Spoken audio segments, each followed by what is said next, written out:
2020년 척추질환 환자 수 약 920만 명.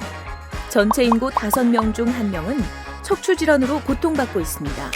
끊임없이 발전하고 있는 척추 치료의 최신 수술법.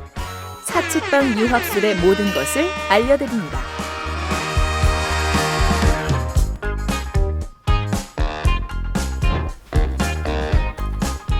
안녕하세요. 신세계서울병원에서 척추를 담당하고 있는 정형외과 전문의 김연호라고 합니다.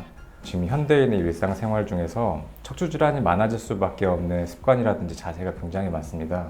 그렇다 보니까 최근에 척추 질환자, 허리나 목이 아프신 분들이 굉장히 많아지는데요.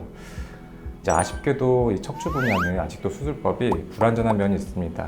어떤 수술을 해도 위험도가 어느 정도 있고, 그렇다 보니까 전 세계적으로 위험도는 낮고 효과는 더 높게끔 수술이 자꾸 여러 분야로 개발이 되고 있는 실정입니다. 최근에는 사측방 유합술이라고 해서 옆구리를 통해서 척추체로 접근해서 이제 유합술을 시행하는 경우가 많이 시행되고 있는데요. 사측방이란 말이 굉장히 좀 어색하실 거예요. 이 사자가 한자로 기울어지다라, 경사지다라는 뜻의 사자입니다. 그래서 사측방 하면은 비스듬히, 그러니까 척추로 가는 길이 이 옆면과 앞면의 중간에서 이 비스듬히 들어온다 그래서 사측방 유합술이라는 말이 붙었습니다.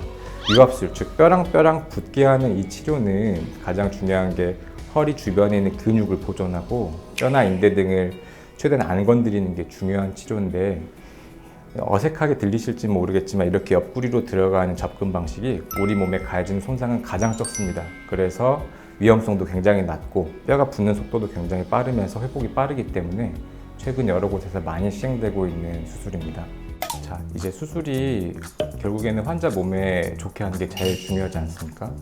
우리 흔히 말하는 복근이라고 하는 세 겹의 근육만 자르는 것도 아니고 이렇게 젖히기만 하면 이제 뼈로 접근을 할 수 있게 돼서 몸에 가해지는 손상 자체가 굉장히 적습니다. 이렇다 보니까 이제 회복 속도도 빠르고 이 수술이 커질 때 생기는 다른 여러 가지 합병증들이 적기 때문에 굉장히 큰 장점입니다.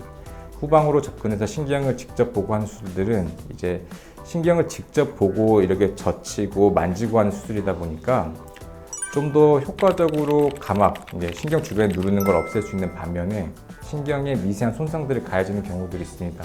이제 주변에서 보시다 보면 허리 수술을 했는데 다리가 안 움직인다, 마비가 왔다, 이제 이런 경우들이 이렇게 신경을 직접 건드리는 것 때문에 생기는 허리 수술의 문제들입니다.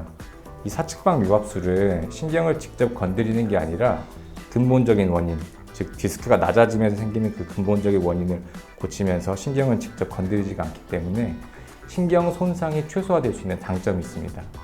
유합술이라는 건 결국 제일 중요한 게 이 뼈랑 뼈가 유합, 즉 붙게 만드는 목표를 이루어야지 제일 좋은 수술입니다.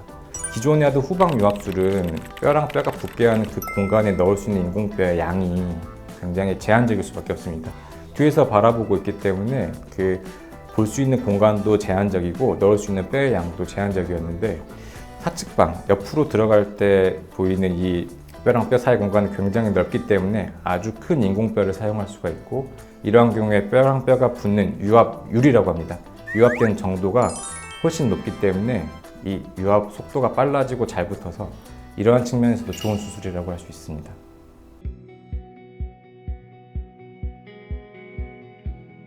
이게 아주 장점만 있는 건 아닌데요. 허리가 주로 망가지는 마디가 4번, 5번뼈 사이 마디가 가장 많이 망가지고, 그 다음으로 흔히 망가지는 게 허리뼈 5번과 이제 꼬리뼈 1번 사이 마디가 그 다음으로 망가집니다. 이렇게 허리뼈 5번, 꼬리뼈 1번 사이 마디의 앞에는 혈관들이 굉장히 많아서 사측방 유합술에서 접근을 할 때 혈관들이 굉장히 많이 가리게 되고, 이것 때문에 혈관 손상이 잘 생길 수가 있습니다. 그래서 이쪽 마디에 대해서는 이 사측방 유합술을 많이 시행하지 않는 게 대부분의 추세입니다. 두 번째로, 보통 척추를 전공한 의사분들은 이렇게 허리 뒤쪽으로 접근하는 방식이 굉장히 익숙합니다. 근데 옆으로 들어가다 보면은 요관이라 그래서 콩팥에서부터 방광을 연결하는 소변이 지나다니는 길이 있는데요. 이 길이 잘 손상이 되거나 이 앞쪽에 있는 작은 신경 가지들, 혈관 가지들이 잘 상할 수가 있기 때문에 아무래도 경험이 많고 이 사측방 유합술이 익숙한 분께 수술을 하시는 게 좋습니다.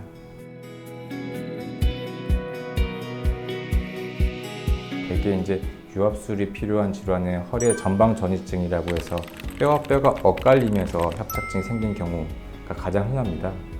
이때는 뼈를 다시 원래대로 맞춰주고 이 뼈들을 고정해야 되는 유압술이 필요한데 이 전방전이증의 경우에서 가장 효과적이고, 쉽게 생각하셔서 유압술이 필요한 환자에서 모두 적용이 가능하고 할 수 있는 환자분에게서는 사측방 유압술을 하는 게 좋다고 생각하고, 저도 유압술이 필요할 때는 주로 사측방 유압술 먼저 고려하고 있습니다.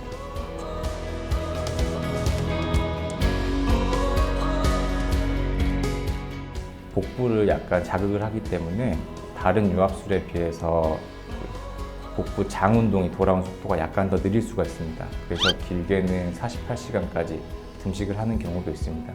이 이외에는 다른 수술에 비해서 호흡도 빠르고 활동도 바로 할 수 있고 피주머니를 차거나 수혈을 하는 경우가 없기 때문에 훨씬 더 낫다고 보시면 되겠습니다. 그러니까 유압술 자체가 뼈랑 뼈를 붙이는 수술이다 보니까 이 붙는 데 걸리는 기간 동안 허리를 움직임을 너무 많이 쓰면 좋지가 않습니다. 그렇다 보니까 3개월 동안, 보통 통상적으로 3개월 말씀드립니다. 3개월 동안은 평지를 걷는 운동만 하시고 무리하게 운동을 하신다든지 일을 하신다든지 하는 활동은 3개월간은 금하시는 게 좋습니다.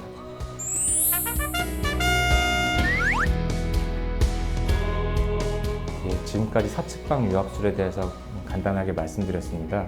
척추는 절대 수술이 끝이 아닙니다. 수술로 모두 고쳤다? 나 이제 다시 옛날처럼 생활해도 된다, 이렇게 생각하시면 절대 안 됩니다. 척추가 망가진 원인이 분명히 있기 때문에 이를 교정을 해야지 다른 마디가 나빠지지가 않습니다. 척추에는 뼈가 아주 많이 있고 마디도 아주 많이 있기 때문에 이걸 고치지 않으면 수술하신 다음에도 다른 마디가 또 나빠질 수가 있습니다. 그래서 항상 바른 자세, 적절한 운동, 이게 제일 중요하다는 걸 꼭 잊지 마시고 정기적으로 장기적으로 전문의와 함께 상담하고 진찰하고 필요시에 적절한 검사를 하시는 게 굉장히 중요합니다. 혹시 여기에 대해서 더 궁금한 점이 있으시거나 문의사항이 있으실 때는 댓글을 주시거나 병원으로 문의 주시면 여기에 대해서 좀 더 친절하고 자세하게 말씀드리도록 하겠습니다. 들어주셔서 감사합니다.